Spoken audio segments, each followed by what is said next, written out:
Hello everyone, welcome back to my channel remarkable studies. आज की जो ये मेरी वीडियो है, इस वीडियो में भी हम अपने सीक्वेंसिंग के चैप्टर को ही आगे कंटिन्यू करेंगे। इससे जो पहले की वीडियोस हैं, आई थिंक 6 पार्ट्स हम इनके ऑलरेडी कर चुके हैं। उनमें हमने processing and jobs through one machine के कंसेप्ट को स्टडी करा कि हमारे पास अगर एक ही मशीन है तो डिफरेंट जॉब्स को हम उस एक मशीन के ऊपर किस तरह से सॉल्व करते हैं, कौन से डिफरेंट मेथड्स हैं हमारे पास जिनके अकॉर्डिंग हम अपने सीक्वेंस को क्रिएट कर सकते हैं। आज जो हम ये टॉपिक स्टार्ट करने वाले हैं, इसमें है processing and jobs through two machines. हमारे पास 2 मशीन्स होंगी और हमारे पास जॉब्स भी अवेलेबल होंगी। हमने उन जॉब्स को उन दोनों मशीन्स के ऊपर अब यहाँ पर प्रोसेस करना है। ये होगा हमारा आज का टॉपिक। अगर आपने इससे पहले की वीडियोस अच्छे से समझी हुई हैं तो आपको ये कंसेप्ट ज्यादा डिफिकल्ट नहीं लगेगा, क्योंकि पहले हमने वन मशीन को सॉल्व करना है, जो मेथड हमने पहले सीखा हुआ है, उसके बाद हमने सेकेंड मशीन को करना स्टार्ट करना है। इसीलिए ये इम्पोर्टेंट है कि आपको वन मशीन का कंसेप्ट प्रॉपरली क्लियर होना चाहिए।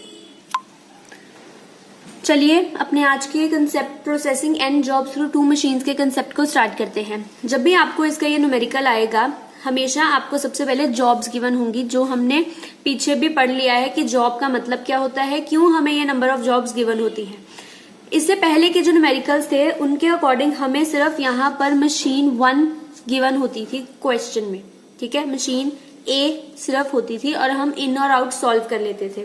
लेकिन यहाँ पर हमारे पास 2 मशीन्स अवेलेबल है। 2 मशीन्स हैं, इसका मतलब आपका ये न्यूमेरिकल 2 मशीन्स का न्यूमेरिकल है। ऐसे ही 3 मशीन्स हैं,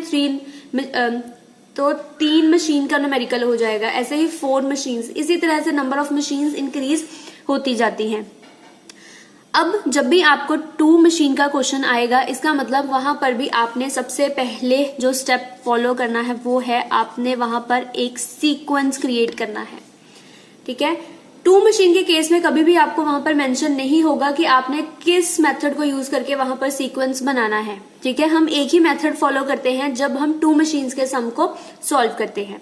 यहाँ पर अब हमने हमेशा सबसे पहले अपना एक सीक्वेंस क्रिएट करना है, फिर ही हमने अपने इन और आउट कॉलम को सॉल्व करना स्टार्ट करना है। चलिए सबसे पहले हम देखते हैं कि हमने यहाँ पर सीक्वेंस किस तरह से बनाना है। यहाँ पर देखिए मशीन ए है और मशीन बी है।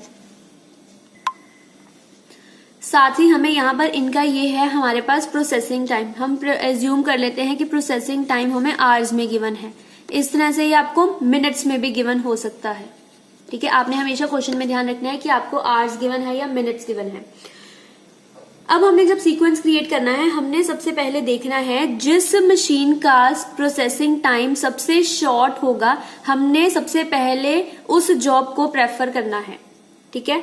अब यहाँ पर हमारे पास 2 मशीन्स हैं। अगर तो मशीन ए का प्रोसेसिंग टाइम सबसे कम है तो हमने सीक्वेंस इस साइड से स्टार्ट करना है। अगर तो मशीन बी का प्रोसेसिंग टाइम कम है तो हमने उसको इस साइड से स्टार्ट करना है। हमेशा ध्यान रखना है, ए इधर से जाएगा और बी मशीन इधर से जाएगी, ठीक है। चलिए अब सबसे पहले हम देखते हैं सबसे शॉर्ट प्रोसेसिंग टाइम किस मशीन का है। यहाँ पर है 1 आवर मशीन ए के अंडर, ठीक है, लेकिन यहाँ पर 1 नहीं है। इसका मतलब जो 1 है ये सबसे शॉर्ट प्रोसेसिंग टाइम है यहाँ पर, और जो 1 है वो मशीन ए के अंडर आ रहा है। इसका मतलब 1 आवर है जो हमारा वो जॉब नंबर 2 को रिप्रेजेंट करता है। जॉब नंबर जो यहाँ पर 1 आवर है ये मशीन ए के अंडर है। इसका मतलब इधर से हमने अपना सीक्वेंस बनाना स्टार्ट कर देना है। 1 आवर कौन सी जॉब को रिप्रेजेंट करता है? 2। इसका मतलब यहाँ पर सबसे पहले हमारा आ जाएगा 2, ठीक है। अब एक बार 2 आ गया, अब वो जॉब दोबारा रिपीट नहीं होगी, हम उसको यहाँ पर कट कर देंगे। अब 1 से एक बड़ा शॉर्ट प्रोसेसिंग टाइम आप देखो, 1 से बड़ा क्या है यहाँ पर? 2। इधर तो है नहीं 2, इधर ही है मशीन बी के अंडर। अब यहाँ पर हमारे पास 2 है और ये जो 2 है ये मशीन बी के अंडर आता है, मशीन बी। इसका मतलब अब सीक्वेंस बी की तरफ आ जाएगा। जॉब नंबर 1 है जो वो जॉब नंबर जो यहाँ पर हमारे पास 2 आवर्स हैं, ये जॉब नंबर 1 को रिप्रेजेंट करते हैं। तो यहाँ पर जॉब नंबर 1 हमारा लास्ट में आ जाएगा। इधर हम इसको दोबारा कट कर देंगे। अब ये जॉब नंबर 1 जो है ये दोबारा रिपीट नहीं होगी। ऐसे ही 2 हो गया। अब हमने देखा 3 है या नहीं। 3 है, यहाँ पर 3 जो है वो मशीन ए के अंडर आ रहा है और वो जॉब नंबर 4 को रिप्रेजेंट करता है। जॉब नंबर 4, ठीक है, और वो मशीन ए के अंडर लाई कर रहा है। इसका मतलब मशीन ए इस साइड है हमारी, तो जॉब नंबर 4 हमारा इस साइड आ जाएगा। ठीक है, अब हमने यहाँ पर 3 भी कर लिया। अब उससे एक बड़ा देखो 4 है जो मशीन बी के अंडर आ रहा है हमारा, और जो 4 है वो जॉब नंबर 5 को रिप्रेजेंट करता है। 4 बी के अंडर है, इसका मतलब जॉब नंबर 5 हमारी इस साइड आ जाएगी, इधर। ठीक है, अब ये जॉब नंबर 5 भी हो गई। अब हमारे पास बचा क्या, 4 हो गया। 5 है उससे बड़ा, लेकिन 5 को तो हम ऑलरेडी कट कर चुके हैं उस रो को, अब वो हमने दोबारा नहीं लेना। 6 देखा, 6 भी ऑलरेडी कट हो चुका है। अब हमने देखा 7 ये रहा हमारे पास। 7 है बी के अंडर, ठीक है, with respect to job number 3, तो यहां पर हम लिख देंगे 3। नहीं तो अगर एक ही लास्ट में जब भी बचता है, जो भी यहाँ पर जॉब नंबर होगी, आप हमेशा उसको उस कॉलम में लिख दोगे। ठीक है, यही बनता है हमारा क्राइटेरिया, जिसके अकॉर्डिंग हम अपना एक सीक्वेंस क्रिएट करते हैं। ये हमारे पास अब हमारा यहाँ पर एक सीक्वेंस बन गया है। अब हम इस सीक्वेंस को यूज करके टाइम कैलकुलेट करेंगे कि टोटल रनिंग टाइम क्या है दोनों मशीन्स का, या फिर आइडल टाइम क्या है दोनों मशीन्स का। अब हम उनको देखेंगे। ये था हमारा सीक्वेंस बनाने का क्राइटेरिया। आई होप आपको अब ये क्लियर होगा। अगर आपका सीक्वेंस ठीक होगा तभी आपका पूरा न्यूमेरिकल जो लास्ट में जो आपको आंसर मिलेगा वो आपका ठीक होगा। अगर सीक्वेंस गलत है तो आपका जो आंसर होगा लास्ट में वो भी गलत हो जाएगा। ये तो था हमारा सिंपल न्यूमेरिकल जिसमें हमने सीक्वेंस क्रिएट कर लिया। कई बार क्या होता है कि यहाँ पर ना एक टाई सिचुएशन अक्कर हो जाती है। टाई सिचुएशन का मतलब होता है कि जैसे यहाँ पर भी 1 है, ठीक है, और इधर की साइड भी 1 होता। सबसे शॉर्टेस्ट प्रोसेसिंग टाइम तो 1 है, यहाँ पर भी 1 है, बी के अंडर, ए के अंडर भी 1 है।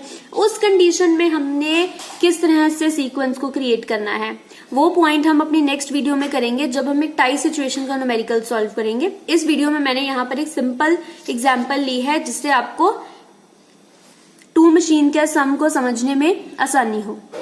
चलिए अब देखिए, यहाँ पर अब हमारा सीक्वेंस क्रिएट हो गया है। अब हमने यहाँ पर टोटल रनिंग टाइम कैलकुलेट करना है अपने मशीन्स का। आप यहाँ देख सकते हो, जब भी आपको 2 मशीन्स का सम होगा आपने हमेशा इस तरह से एक फॉर्मेट बनाना है। सबसे पहले होगा हमारा सीक्वेंस, जो हमारा यहाँ पर ये जो हमने सीक्वेंस बनाया है इसको अब हम यहाँ पर अपने इस फॉर्मेट में लिख लेंगे 2 4 3 5 1। ठीक है, फिर ए मशीन का कॉलम, फिर बी का। ए के अंडर इन आउट बना लेना है, ऐसे ही हमने बी के अंडर भी इन आउट के 2 कॉलम्स बना लेने हैं। चलिए अब हम इनको सॉल्व करना स्टार्ट करते हैं। सबसे पहले हमने यहाँ पर सीक्वेंस क्रिएट कर लिया। अब हम पहले मशीन ए को यहाँ पर सॉल्व करेंगे। मशीन ए को सॉल्व करने का मेथड सेम है जो हमने अपनी पिछली वीडियोस में समझा है। इन और आउट को हम किस तरह से सॉल्व करते हैं मैंने आपको उसमें भी बताया। जब हमारे पास जो फर्स्ट मशीन होगी उसकी जब फर्स्ट जॉब प्रोसेस होगी तो इन कॉलम में हमेशा आपका 0 ही आता है। अब ये क्यों आता है 0, ये आप पिछली वीडियोस से आपको समझ आ गया होगा। अब हमने यहाँ पर आउट कॉलम को बनाना है। आउट कॉलम में मैंने आपको बताया था, आउट में हम बनाते हैं इन प्लस प्रोसेसिंग टाइम। इन कॉलम में वैल्यू है यहाँ पर 0 और प्रोसेसिंग टाइम क्या है जॉब नंबर 2 का। जॉब नंबर 2 का हमारा प्रोसेसिंग टाइम है यहाँ पर 1। ठीक है, तो 0 प्लस प्रोसेसिंग टाइम हमारा हो जाएगा 0 + 1, तो यहाँ पर हमारा आ जाएगा 1। ठीक है, आपको उसके बाद पता है कि जो भी यहाँ पर आउटर कॉलम में वैल्यू होगी उसको हम वहां पर नीचे ड्रैग कर लेंगे। यहाँ पर हमारा आ जाएगा 1। ये भी आपको पता होगा कि जब हमने पहले ये कंसेप्ट पढ़ा है कि एक टाइम पर एक ही जॉब प्रोसेस होती है। जब एक जॉब प्रोसेस हो जाएगी उसी के बाद सेकंड जॉब की टर्न आएगी। अब जब यहाँ पर 1 मिनट लग गया जॉब नंबर 2 की प्रोसेसिंग होने में, जब जॉब नंबर 2 की प्रोसेसिंग चल रही थी 1 मिनट तक, तो जो सेकंड जॉब थी उसको वेट करना पड़ा 1 मिनट के लिए, जो उसका वेटिंग टाइम था। ठीक है, अब हमने जब आउटर कॉलम की वैल्यू देखनी है तो हमने इस टाइम को भी उसमें इंक्लूड करना है, जो हमने अब यहाँ पर इन कॉलम में लिख लेना है। इसको हम यहाँ पर ले आए। ठीक है, अब हमने जॉब नंबर 4 की आउटर कॉलम की वैल्यू सॉल्व करनी है। ये भी वैसे ही होगा, इन प्लस प्रोसेसिंग टाइम। इन में हमारे पास वैल्यू है यहाँ पर 1, ठीक है, और जॉब नंबर 4 का प्रोसेसिंग टाइम है हमारे पास 3, तो यहाँ पर हमारा आंसर बन जाएगा 4। ऐसे ही हम 4 को भी हम नीचे ड्रैग कर लेंगे यहाँ पर। ठीक है, 4 में प्लस कर देंगे जॉब नंबर 3 का प्रोसेसिंग टाइम जो है हमारे पास 9, तो ये बन जाएगा हमारा 13। ठीक है, फिर हम 13 को नीचे ले आए और जॉब नंबर 5 का प्रोसेसिंग टाइम है हमारे पास 10, तो यहां पर आ जाएगा 13 + 10 = 23। उसके बाद यहां पर फिर आ गया 23 में जॉब नंबर 1 का प्रोसेसिंग टाइम ऐड करेंगे जो है हमारे पास 5, तो ये बन जाएगा हमारा 28। ठीक है, इस तरह से हमारा जॉब नंबर A, जो हमारी मशीन A थी उसके ऊपर हमारी जो प्रोसेसिंग थी वो डन हो गई है। अब हमने यहां से अपनी मशीन B को प्रोसेस करना स्टार्ट करना है। जब हमने अब अपनी मशीन B को प्रोसेस करना है, इसका मतलब है कि एक जो जॉब है ना, जैसे जॉब नंबर 2 है, वो पहले मशीन A के ऊपर प्रोसेस होगी, उसके बाद वो मशीन B के ऊपर प्रोसेस होगी। ठीक है, पहले A का अगर काम पूरा होगा तभी B के ऊपर काम स्टार्ट होगा। अब आपने हमेशा ध्यान रखना है कि B के इन कॉलम में कभी भी वैल्यू 0 नहीं आएगी। अगर आप 0 लिख दोगे तो वहां पर आपका जो न्यूमेरिकल है वो गलत हो जाएगा। अब 0 क्यों नहीं आता यहाँ पर? हमने अभी पढ़ा कि पहले A मशीन के ऊपर वर्क होगा, उसके बाद ही मशीन B के ऊपर काम शुरू होगा। ठीक है, अब मशीन A के ऊपर काम करने में हमें 1 मिनट लग गया। ठीक है, और मशीन B को 1 मिनट तक वेट करना पड़ा, इसीलिए हम इन कॉलम में जो भी वेटिंग टाइम होगा उसको यहाँ पर लिख लेंगे। 1 मिनट के लिए इसको वेट करना पड़ा जब तक A की प्रोसेसिंग खत्म नहीं हुई। जब इसकी प्रोसेसिंग खत्म हुई फिर ही इसके आउटर कॉलम में वैल्यू आ सकती है। आउटर कॉलम की वैल्यू को सॉल्व करने का फॉर्मेट वही है, इनके कॉलम में वैल्यू प्लस जो भी हमारा प्रोसेसिंग टाइम होगा। ठीक है, अब यहाँ पर आउट कॉलम में हमने देखा इन में क्या है, अब हमारे पास यहाँ 1। ठीक है, प्लस अब यहाँ पर प्रोसेसिंग टाइम हमने मशीन B का देखना है। जॉब नंबर 2 के टाइम पर हमारा प्रोसेसिंग टाइम है यहाँ पर 6, तो हमारा यहाँ पर आंसर बन जाएगा 7। आपने हमेशा पॉइंट ध्यान रखना है, जब A की प्रोसेसिंग हो रही थी B मशीन को वहां पर उतना टाइम वेट करना पड़ा, तो जो वेट करने का टाइम है वो हम अपने इन कॉलम में मेंशन करते हैं। उसके बाद उसकी आउटर कॉलम की वैल्यू हम वैसे निकालते हैं जैसे हम बाकी न्यूमेरिकल्स में करते हैं, in plus processing time. Processing time आपने मशीन B का लेना है और इनके कॉलम की वैल्यू भी आपने मशीन B के अंडर जो लाई करेंगी उनको लेना है। अब बाकी करने का फॉर्मेट थोड़ा सा आगे चेंज होगा, मैं आपको पॉइंट बताती हूँ। अब यहाँ पर 7 है।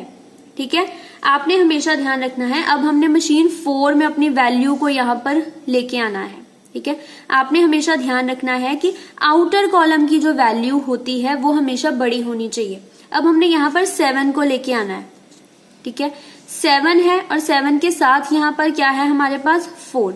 विच एवर इज हायर, हम उस वैल्यू को यहाँ पर लिख देंगे 7। यहाँ पर हमारा बन जाएगा 7 और इसके इन कॉलम में आउटर कॉलम की वैल्यू हम बनाएंगे, इन कॉलम के वैल्यू 7 प्लस जॉब नंबर 4 का प्रोसेसिंग टाइम जो है हमारे पास 8, तो ये हमारा बन जाएगा यहाँ पर 15। अब ये ऐसा क्यों हुआ है ये मैं आपको बताती हूँ। पहले मशीन A के ऊपर प्रोसेसिंग होगी, उसके बाद मशीन B के। ठीक है, जॉब नंबर 2 पहले मशीन A के ऊपर प्रोसेस होगी, फिर मशीन B के ऊपर जाएगी। जब ये मशीन B के ऊपर जॉब नंबर 2 की प्रोसेसिंग खत्म हो जाएगी, उसके बाद ही मशीन A के ऊपर जॉब नंबर 4 प्रोसेस होना स्टार्ट होगी। फिर जॉब नंबर 4 पहले इसके ऊपर प्रोसेस होगी, फिर बी के ऊपर। जब बी के ऊपर से जॉब नंबर 4 निकल जाएगी बाहर, फिर जॉब नंबर 3 पर हम जंप करेंगे। ठीक है, इसी तरह से हमारी प्रोसेसिंग होती है। अब हमने यहाँ पर देखा कि जो जॉब नंबर 2 थी वो आउटर कॉलम से तो 7 आवर्स उसको लग गए बाहर निकलने में, मशीन बी के ऊपर प्रोसेस होने में उसको 7 घंटे लग गए। ठीक है, लेकिन जो मशीन जॉब नंबर 4 थी ये तो 4 आवर्स में ही मशीन ए के ऊपर इसकी प्रोसेसिंग खत्म हो गई। लेकिन जब तक ऊपर वाली हमारी जॉब की प्रोसेसिंग खत्म नहीं होती, हम अपने नीचे की जॉब को आगे प्रोसेस नहीं कर सकते। यहाँ पर लग गए 7 घंटे और यहाँ पर लग गए 4 घंटे। पहले मशीन बी की प्रोसेसिंग खत्म होगी, फिर ही हम नेक्स्ट मशीन के ऊपर आ सकते हैं, नेक्स्ट जॉब के ऊपर आ सकते हैं।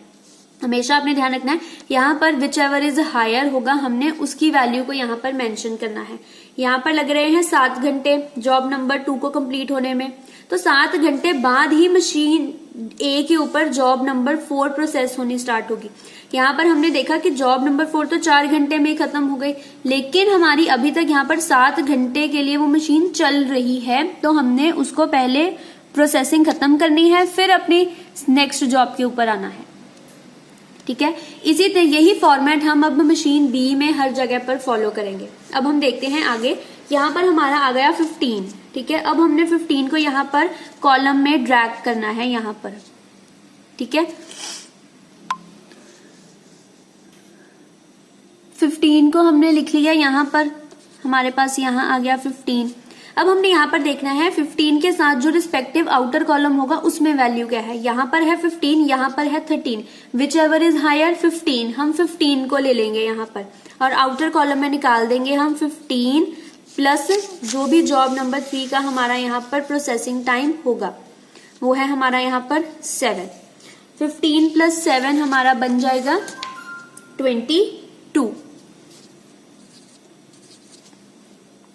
ठीक है, इसी तरह से ये हमारा यहाँ पर 22 आ जाएगा। अब सेम फिर आगे से 22 को हम नीचे ले आएंगे 22, लेकिन अब हमने जब देखा कि 22 यहाँ पर आ गया, लेकिन यहाँ पर तो 23 है, विच एवर इज हायर 23, तो हम यहाँ पर 23 मेंशन कर देंगे। ठीक है, अब ऐसा हमने क्यों करा, अब यहाँ पर मशीन बी के ऊपर जो जॉब नंबर 3 वो तो 22 आवर्स में ही कंप्लीट हो गई। ठीक है, लेकिन जब ये जॉब कंप्लीट हो गई उसके बाद जॉब नंबर 5 स्टार्ट होगी। जॉब नंबर 5 पहले मशीन ए के ऊपर प्रोसेस होगी, जब इसके ऊपर प्रोसेसिंग खत्म होगी तभी वो जॉब बी को शिफ्ट कर सकती है। ठीक है, लेकिन जॉब नंबर ए जो जॉब नंबर 5 है उसको मशीन ए के ऊपर 23 घंटे लग गए, तो यहाँ पर जो बी मशीन है उसको 23 घंटे तक रुकना पड़ेगा, तभी वो अपनी प्रोसेसिंग स्टार्ट कर सकती है। तो हमने यहाँ पर इसीलिए 23 मेंशन करा। इसका प्रोसेसिंग टाइम देख लेंगे आउट कॉलम में, इन कॉलम में है 23 और जॉब नंबर 5 के पास हमारे पास यहाँ पर है 4 आवर्स, यहाँ पर बन जाएगा हमारा 27। ऐसे ही यहाँ पर अब 27 है, हमने नीचे तो 27 लेके आना था, लेकिन यहाँ पर हमारे पास है 28, तो हम यहाँ पर लिख लेंगे 28। इन आउटर कॉलम में देखा, इन में है 28 और जॉब नंबर 1 का प्रोसेसिंग टाइम है हमारे पास 2 आवर्स, तो यहाँ पर हमारा बन जाएगा आंसर 30। ये हमारा यहाँ पर आ जाएगा हमारा लास्ट में आंसर 30। आपने हमेशा ये ध्यान रखना है यहाँ पर मशीन बी के टाइम पर जब आपने एक नीचे वैल्यू लेके आनी है कि वहां पर विच एवर इज हायर जो वैल्यू होगी आपने हमेशा उसको लिखना है। ये यहाँ पर हमारा आंसर लास्ट में आ जाएगा 30 और यही आंसर हमारा यहाँ पर करेक्ट आंसर है। अब हम नेक्स्ट देखते हैं हमें क्वेश्चन में क्या उन्होंने दिया है। हमें उन्होंने क्वेश्चन में यहाँ पर बोला है कि आप टोटल इलैप्स्ड टाइम कैलकुलेट करो। यहाँ पर टोटल इलैप्स्ड टाइम, ठीक है, या फिर आप इसको टोटल रनिंग टाइम भी बोल सकते हो। ठीक है, टोटल रनिंग टाइम हमारे पास हमारा आंसर होगा जो मशीन बी के अंडर आउटर कॉलम की जो यहाँ पर लास्ट वैल्यू होगी, हमेशा यही हमारा टोटल रनिंग टाइम बनता है। रनिंग टाइम हमारा बन जाएगा 30 आवर्स, क्योंकि हमें जो न्यूमेरिकल है वो आवर्स में गिवन है। हमेशा रनिंग टाइम आपका मशीन बी नहीं, अगर हम जितनी भी मशीन्स हो हमारे पास, मशीन बी है जो हमारी यहाँ पर लास्ट मशीन, उसके लास्ट में जो वैल्यू आएगी वही हमारी टोटल रनिंग टाइम होती है। ठीक है, क्योंकि जो आउटर कॉलम होता है इसमें हमने जो बी मशीन बी का जो हमारा आउटर कॉलम है उसमें हमने ए और बी दोनों की वैल्यूज को इकट्ठा लिया है, तो हमारा यहाँ पर 30 जो है हमारा वो टोटल रनिंग टाइम बन जाएगा। ये था हमारा यहाँ पर फर्स्ट पार्ट। अब हमने यहाँ पर नेक्स्ट पार्ट देखा हमारा। नेक्स्ट में हमने देखना है यहाँ पर idol time for the machine A. Idle time का मतलब होता है खाली टाइम, कि जब मशीन के ऊपर प्रोसेसिंग हो रही थी तब कितने टाइम तक जो मशीन ए है वो वेकेंट रही। हमने अब यहाँ पर ये कैलकुलेट करना है। ये हम हमेशा कैलकुलेट करते हैं ए और बी के जो लास्ट आउटर कॉलम्स होते हैं उनकी वैल्यूज के थ्रू। हमेशा आपने ऐसे लिखना है, यहाँ पर है 30 कॉलम जो मशीन बी के अंदर लास्ट है, उसमें से हमने माइनस करना है मशीन ए के जो लास्ट आउटर कॉलम की वैल्यू होगी वो है हमारे पास 28। तो यहाँ पर हमारा आंसर आ जाएगा 2 आवर्स। अब ये क्यों आया? हमने पढ़ा है कि पहले मशीन ए के ऊपर प्रोसेसिंग होगी, फिर मशीन बी के ऊपर प्रोसेसिंग होगी। जब मशीन बी के ऊपर प्रोसेसिंग खत्म हो जाएगी तभी हम दोबारा मशीन ए के ऊपर आ सकते हैं। अब मशीन ए की प्रोसेसिंग तो हो गई थी 28 आवर्स में ही कंप्लीट, लेकिन मशीन बी की प्रोसेसिंग खत्म हुई है 30 आवर्स में। इसका मतलब 2 घंटे यहाँ पर ज्यादा लग गए मशीन बी को। 2 घंटे मशीन बी को प्रोसेसिंग करने में ज्यादा लग गए, तो वो 2 घंटे मशीन ए वेकेंट रही होगी, आइडल रही होगी। इसलिए यहाँ पर उसका जो आइडल टाइम है वो 30 - 28 इक्वल टू 2 आवर्स हमारा कैलकुलेट हुआ।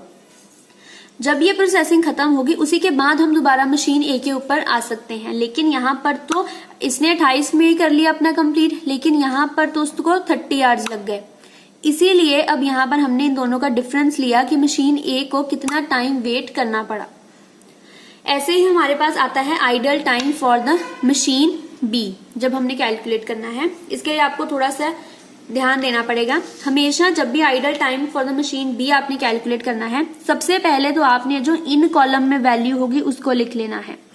जितनी भी वैल्यू यहाँ पर होगी हमेशा सबसे पहले आपने उसको लिख लेना है। यहाँ पर 1 था इसलिए मैंने अब यहाँ पर 1 लिख लिया। अब हमने यहाँ पर जो देखा कि विच एवर इज हायर वाले हमारे पास 3 कॉलम आए थे, तो हमने अब यहाँ पर पहले उनको कंसिडर करना है। सबसे पहले हमारे पास यहाँ पर पॉइंट था ये 15 का, ठीक है। यहाँ पर था 15 लेकिन यहाँ पर था 13। 15 घंटे लग गए मशीन बी को और 13 घंटे लगे मशीन ए को। मशीन बी को ज्यादा टाइम लगा, इसका मतलब मशीन बी थी वो यहाँ पर आइडल तो नहीं रही, वो कंटिन्यूसली अपना काम करती रही। जहां पर मशीन बी को वेट करना पड़ेगा वहां पर हम उसका आइडल टाइम कैलकुलेट करेंगे। उसके बाद हम यहाँ पर पहुंचे 22, यहाँ पर था 22 लेकिन यहाँ पर था 23। मशीन बी ने तो अपना काम 22 घंटे में कर लिया, लेकिन मशीन ए को 23 घंटे लग गए। मशीन बी को यहाँ पर 1 घंटा वेट करना पड़ा क्योंकि मशीन ए के ऊपर प्रोसेसिंग लेट खत्म हुई। इसका मतलब उस 1 घंटे में मशीन बी वेकेंट होगी, आइडल होगी। तो यहाँ पर हम इसका जो डिफरेंस है 22 - 23 हमारा बन जाएगा 1। इसका मतलब 1 घंटे के लिए जो मशीन बी है वो आइडल रही। ये आ गया यहाँ पर, ठीक है। नेक्स्ट था हमारे पास यहाँ पर 27 और यहाँ पर था 28। यहाँ पर भी सेम यही पॉइंट फॉलो होगा कि 27 घंटे लग गए मशीन बी को प्रोसेसिंग करने में, लेकिन 28 घंटे लग गए मशीन ए को प्रोसेसिंग होने में। यहाँ पर जो डिफरेंस होगा इसका मतलब मशीन बी को वेट करना पड़ा मशीन ए की प्रोसेसिंग खत्म होने के लिए, तो उस टाइम पर मशीन बी हमारी आइडल होगी। 27 घंटे लग गए थे मशीन बी को, लेकिन 28 घंटे लग गए मशीन ए को, तो जो 1 डिफरेंस आता है वो मशीन बी का आइडल टाइम होगा। अब हमने इसको यहाँ पर कैलकुलेट कर लिया, यहाँ पर हमारा आंसर बन जाएगा 3 आवर्स। यही है हमारा idle time for machine B. ये हमारा लास्ट आंसर आ जाएगा।